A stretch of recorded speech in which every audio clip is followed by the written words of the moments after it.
Hello friends, what's happening? Today is Sunday, November 10th. Tomorrow is Veterans Day. My schedule has changed again, and hopefully this is the permanent schedule. I will finally be working Monday through Friday, 8:30 to 5. I will have Saturdays and Sundays off, unless they need somebody to cover, in which case it would be overtime for me if I volunteered to work one of those days. So this has been in the works now for a while. This was offered to me back in April, and then we had people quit, get fired, blah, blah, blah. For about the last month and a half, maybe, they were able to give me the Sunday portion of the weekend off. So I had Sunday and Monday off, where I was working Saturday through Wednesday and had Thursday and Friday off. So I worked yesterday. Yesterday was my last Saturday on the schedule. So I have today off, so only the one day this week. And then I start tomorrow on my Monday through Friday schedule. So I'm thankful for that. I've been wanting my full weekends off now for a while. So that's finally going to happen. But as a result, this week I have not gotten a lot done. In fact, today I'm feeling just a little bit under the weather, so I've taken a decongestant to help with that. I also got a few new shop tools in this week that I want to show you. They're available on Amazon. You can search for them there. I won't post a link. I'll show you what they are, and I'll show you the Amazon page so you can find them yourselves. But they're really handy for me. So give me a second, and I'll turn the camera around to where I've got them, and we'll go from there. All right? All right, many of you have probably seen this before, and some of you may even have one. This is a product produced by Mr. Hobby, the Creos paints, Mr. Color, all that. And this is meant to fit over the lids of their jars, and it works on the Tamiya jars and the Mr. Color, obviously, made by them. And if you've got one that's difficult to open, which these aren't, I've already had these open, you set your dog bone over the top on the one that fits best. There we go. And you just twist, and it comes right off. But if you've got one, where maybe you've gotten some paint in your threads, and now it's stuck on there pretty good, and you're not able to get it off, which I don't usually have a problem with, because of the way I dispense my paints. I usually use an eyedropper to take it from the jar and put it into either a mixing cup or straight into the color cup on my airbrush. But every now and then, you get a little bit of spillage or something, and it wants to dry up in there, and you have a hard time getting that cap off.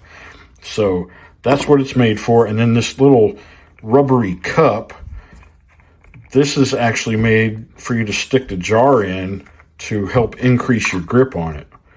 And it works really good. So yeah, it's made for these. So it's not really made for the MCW Finishes jars. That's a much smaller lid, and neither one of these fits that. And the problem I've had with this is their enamel hardener.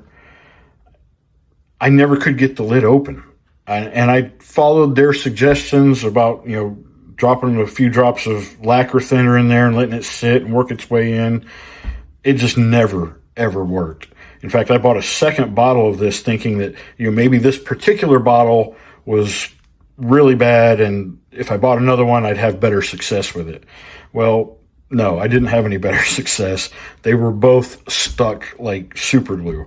I could not get them off. So what I picked up, and many of you have seen this before as well, a strap wrench. And this is a small one, about 6 inches or so. This came as a 2-pack. There's one a little larger than this that you could use on, 1-to-1 automobiles if you're pulling off a filter that you don't have a wrench for, or, there's a myriad of other uses for it. And if you're not familiar, the way this works is you adjust the strap to fit whatever it is you're trying to get off. And in this case, we've got this little jar, so we're just going to set it over there and pull this strap in as tight as we can get it. And I don't know if you can see this in the light or not, but there's an arrow, and it's reversible. So you put the arrow on this way, and that, lefty-loosey, pull your cap off. Or if you have something you want to tighten really tight, you would flip this over so that this toothed area is on this side. So as you tighten it, it tightens that band up more and gives you the extra grip needed to tighten it or loosen it, as we have here. So, and I'm developing some arthritis in my left hand, so my grip is not the greatest. And these little jars are already hard to hold on to. And I did already open this one, you can tell by the staining, but it took this to make it work. And this little cup thing, even though it's bigger than the jar, it still provided a little extra grip for me. And like I said, I could never get these caps off, and now it just comes right off. I've got it. So we are good to go finally.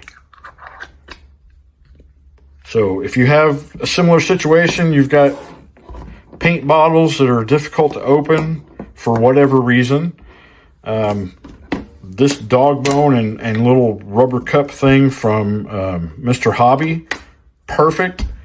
And then for some other stubborn ones, one of these rubber strap wrenches. And I'll show you, I'm not going to add the link to Amazon underneath in the description, but I will show you an image of each of these products on Amazon so you can search for them yourselves and purchase them if you need so. But yeah, they work great for me. If you're looking for something like this to add to your own tools, I highly recommend it. All right, so now let's take a look at where I'm at with getting things assembled on the wings. After fitting the leading edges that have the intakes in them, I found I had large gaps in certain places, like Grand Canyon size things. So what I did to try to fill those gaps is first I used pieces of thin sheet plastic styrene from Evergreen. All right, and filled the gaps and put some super thin or extra thin Tamiya cement in there. And then now, you can see there's still areas where it's not completely filled in with the plastic. That's okay. Some of these are pretty narrow and some are hard to get into. But now I can use a putty filler, and we'll let that cure in those gaps and fill any voids. And then once that's cured, we can go in and start sanding and shaping. And if we need to, we can rescribe any panel lines that might have got lost during the sanding process. But this thing has been a bit of a challenge. I haven't even gotten this far yet on the YB49. What I decided to do with that one will be done in a flying pose, and I'll be using some 6-pound fishing line to create suspension wires for it. This is pretty small stuff, barely visible, and 6 pounds is plenty strong enough for what these are. I mean, when it's finished, it shouldn't even weigh a full pound. So, but I had to have the fishing line in order to get started with the other one. So that's next up on the bench. So while this gets the putty and is curing, I can work on the other one to try to get it up to about the same level as this one.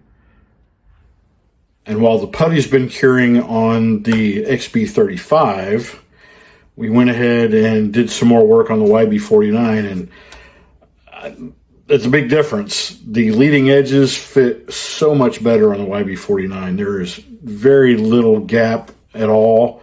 And then I've also got the vertical stabilizers added to it that the XB35 doesn't really have, because the engine nacelles themselves kind of acted as a vertical stabilizer. But with the jet engines, you needed a vertical stabilizer because the wing was too clean. So you needed something to help stabilize it in that direction. So let's take a look at that now too. Okay, you can see there's a much better fit on these leading edges for the YB49. Let me turn it over. There's very small gaps in here. You know, very, very little. So this one went together so much better, actually. It won't require near as much work to make those leading edges look good, get those seams all filled in. Now, I still will use putty, and we'll have to sand it.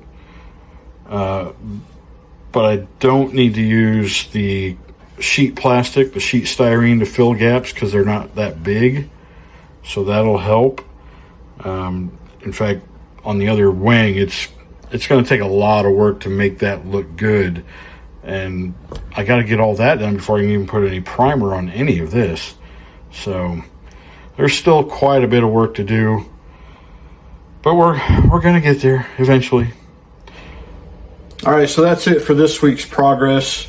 Like I said, not a lot. I'm sorry about that.